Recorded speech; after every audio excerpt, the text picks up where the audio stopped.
your forecast first. Sponsored by Matex Heating, Cooling, and Plumbing. Well, we look to the satellite and radar picture, and you can see that skies are clear out there tonight. We had some clouds around earlier, but made for a really nice evening across the area. No issues here at all. We've got temperatures that are in the mid and upper 60s here tonight, so not bad.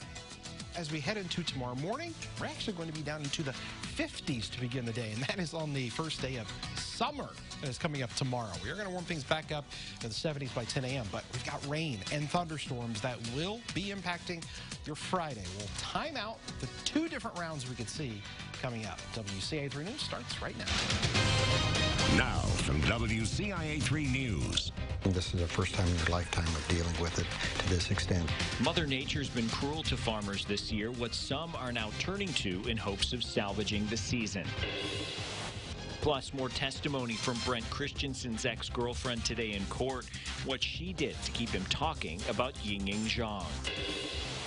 And most convoys haul items across the country, why one will be hauling hope for kids. You're watching your local news leader. This is WCIA 3 News at 10. There's a lot of factors they have to consider. It's been a very stressful season for them. Farmers in central Illinois are facing record-breaking numbers of unplanted fields because of flooding this year, and some are choosing to file insurance claims because they can't plant. Good evening, I'm Paul Cicchini. Jessica's off tonight. It's been an ongoing struggle for farmers, and the weather keeps getting worse. For most, crunch time has come and gone. WCIA 3's Jennifer Jensen is here. So, Jennifer, some are taking the hard way out. Paul, it's weeks past the normal time to plant, so there are a select amount of farmers who filed insurance claims. But some, just yesterday, were out in the fields still trying to get seed laid down. But continual flooding has made that impossible for others, leaving them with limited options.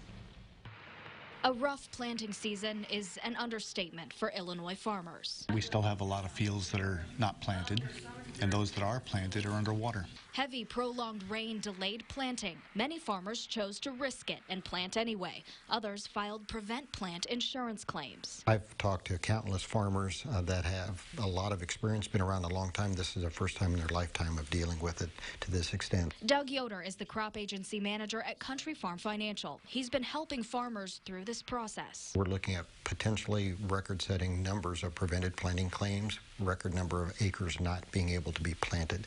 Now, we won't know for sure because once around here, that key date for corn is June 5th. So after June 5th, they could file a prevented planting claim, but they could still plant corn after that if the weather cooperates. For those who did plant, it's still a waiting game to see how much yield farmers will get. Pests and pathogen load can increase when you have a really wet year like this, and that'll play out over the next coming weeks to see, what kind of challenges that's going to present to farmers. Most farmers pay for insurance with the hope to never have to use it. This time around, that's not the case for some. And of course, insurance won't pay out the amount of money they would normally get from a successful harvest. What the corn policy provides them is 55% of that original guarantee. That is not a money-making proposition for farmers. They will not make a profit on that. That's just intended to partially offset some of the expenses they've already incurred. We won't know the exact numbers of how many claims will go through until the July 15th acreage reporting deadline. That's the timeline the government set for farmers to report how much they actually planted. Paul, back to you. It's a rough year for farmers. Jennifer, thanks. Well, those who were able to get their crops in the ground are now fighting to keep them alive. Heavy rain has flooded fields, as you saw. Farmers have started a process to get rid of all the water if they can. They call it ditching.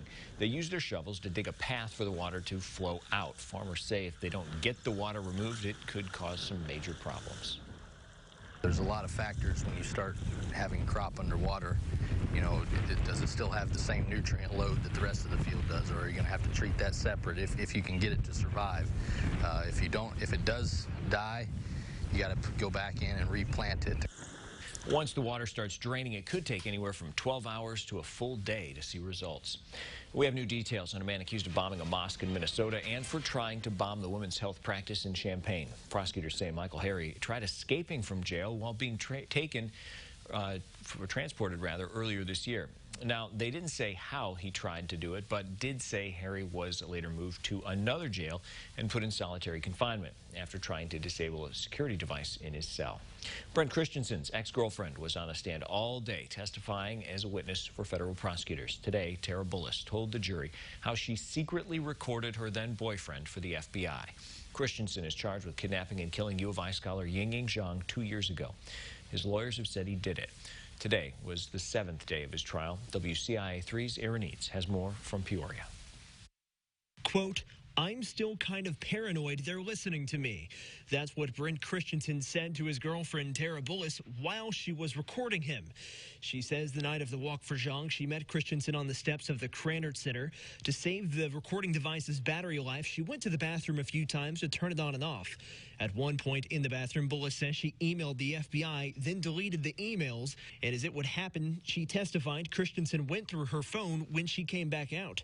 After the concert for Zhang, while the two were walking around campus, Christensen detailed how he says he killed Zhang in his apartment, laughing as he says he cut her head off. Bullis says she was terrified of Christensen at that point, but still kept the conversation going. And she says Christensen was not drunk when he said all of those things. In court, Assistant U.S. Attorney James Nelson asked her, quote, "How does it feel to be testifying against him today?" "Terrifying," she said. "So why are you doing it?" asked Nelson.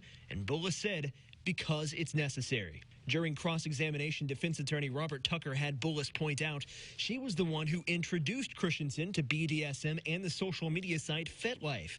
She says she showed him demonstration videos of flogging, and the defense suggested she didn't have a good concept of how much Christensen had actually been drinking the night of the walk-in concert.